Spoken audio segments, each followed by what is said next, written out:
تو چلے شروع کرتے ہیں۔ آج ہم بات کرنے والے ہیں پاکستان کی 27ویں آئینی ترمیم پر۔ یہ کوئی معمولی تبدیلی نہیں تھی، بلکہ اسے ملک کی تاریخ کی ایک بہت ہی اہم بلکہ ڈرامائی تبدیلی سمجھا جاتا ہے۔ یہ ہنسا 9 یہ اس پوری کہانی کا ایک بہت ہی اہم حصہ ہے۔ اب سوچنے کی بات یہ ہے کہ آخر 9 کا ہنسا کیوں؟ تو آئیے دیکھتے ہیں۔ جی ہاں، صرف 9 منٹ۔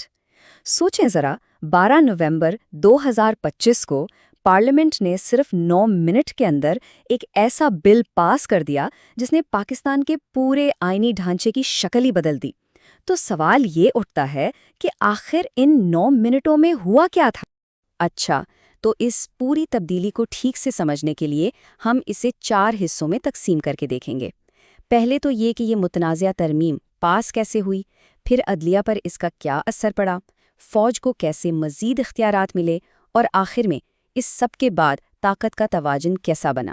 تو سب سے پہلے بات کرتے ہیں ٹائم لائن کی، مطلب یہ سب اتنی تیزی سے ہوا کیسے؟ اب یہاں جو چیز سب سے زیادہ حیران کرنے والی ہے وہ ہے اس کام کی رفتار۔ آپ دیکھیں، بل پیش ہوتا ہے، پارلیمنٹ سے پاس ہوتا ہے، صدر دستخط کرتے ہیں، اور یہ سب کچھ صرف 3 دن میں، اور وہ بھی بغیر کسی خاص بحث مباحثے کے۔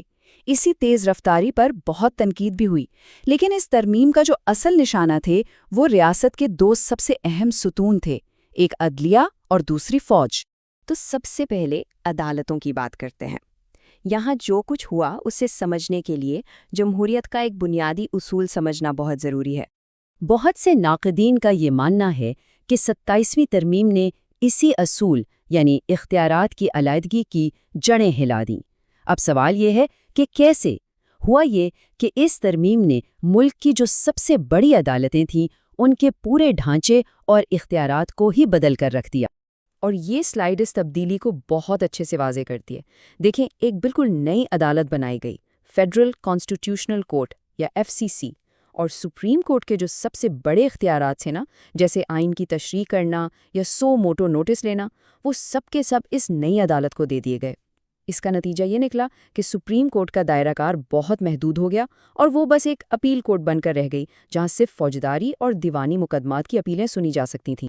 تو اس کا سب سے اہم نقطہ یہ ہے، انتظامیہ یعنی حکومت کو ججوں کی تقرری اور ان کے تبادلوں پر اتنا اختیار مل گیا جتنا پہلے کبھی نہیں تھا، اور اسی بات کو عدلیہ کی آزادی کے لیے ایک بہت بڑا خطرہ سمجھا گیا۔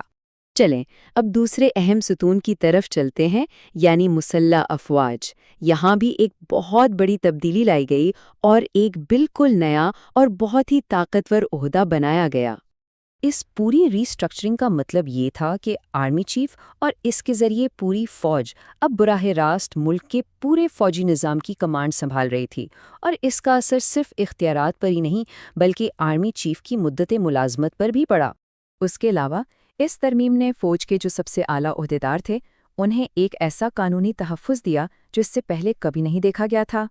تو دیکھیں، فیلڈ مارشل کے رینک کو ایک آئینی حیثیت دے دی گئی، اور جو بھی اس عہدے پر فائز ہو، جیسے کہ اس وقت کے آرمی چیف، انہیں زندگی بھر کے لیے کسی بھی قسم کی قانونی کارروائی سے استثناء مل گیا۔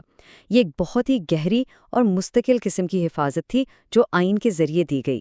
تو اب تصویر کیا بنتی ہے؟ عدلیہ کمزور ہو گئی اور فوج پہلے سے زیادہ مضبوط۔ تو یہ جو طاقت کا نیا توازن بنا ہے، یہ کیسا دکھتا ہے؟ چلیں اب ذرا آخری تبدیلیوں اور اس کے بعد ہونے والے رد عمل پر بات کرتے ہیں۔ تو عدلیہ اور فوج میں ان بڑی تبدیلیوں کے ساتھ ساتھ کچھ اور چیزیں بھی ہوئیں۔ صدر اور گورنرز کو بھی ریٹائرمنٹ کے بعد زندگی بھر کے لیے قانونی کارروائی سے استثناء دے دیا گیا، اور کابینہ کے سائز میں بھی اضافہ کیا گیا۔ ان سب تبدیلیوں پر ظاہر ہے بہت شدید تنقید ہوئی۔ اور یہاں آپ دیکھ سکتے ہیں کہ تنقید کا مرکزی نقطہ کیا تھا۔ وہ یہ تھا کہ اختیارات کی علیحدگی کا جو پورا تصور تھا وہ تقریباً ختم ہو گیا۔ طاقت ایک طرف انتظامیہ اور فوج کے پاس اکٹھی ہو گئی، اور دوسری طرف عدلیہ کی آزادی تقریباً ختم ہو کر رہ گئی۔ اور بہت سے تبصرہ نگاروں نے اس موقع پر لارڈ ایکٹن کا یہ مشہور قول دہرایا کہ طاقت انسان کو کرپٹ کرتی ہے اور مطلق طاقت مکمل طور پر کرپٹ کر دیتی ہے۔ ان کا کہنا تھا کہ جب طاقت اس طرح ایک جگہ جمع ہو جائے اور اس پر کوئی روک ٹوک نہ رہے تو یہ جمہوری اصولوں کے بالکل خلاف ہے۔ یہ تبدیلیاں اتنی گہری اور بنیادی نوعیت کی تھیں کہ کچھ لوگوں نے یہاں تک کہا کہ یہ صرف ایک ترمیم نہیں بلکہ پاکستان کے لیے ایک بالکل نئے آئینی دور کا آغاز ہے، جس نے 1973 کے آئین کی اصل روح کو پیچھے چھوڑ دیا ہے۔ تو یہاں آ کر ہم اس آخری اور سب سے اہم سوال پر پہنچتے ہیں۔ یہ تبدیلیاں تو اب قانون کا حصہ ہیں، لیکن ملک کے جمہوری مستقبل پر ان کے طویل مدتی اثرات کیا ہوں گے؟ یہ ایک ایسی بحث ہے جو بھی ختم نہیں ہوئی۔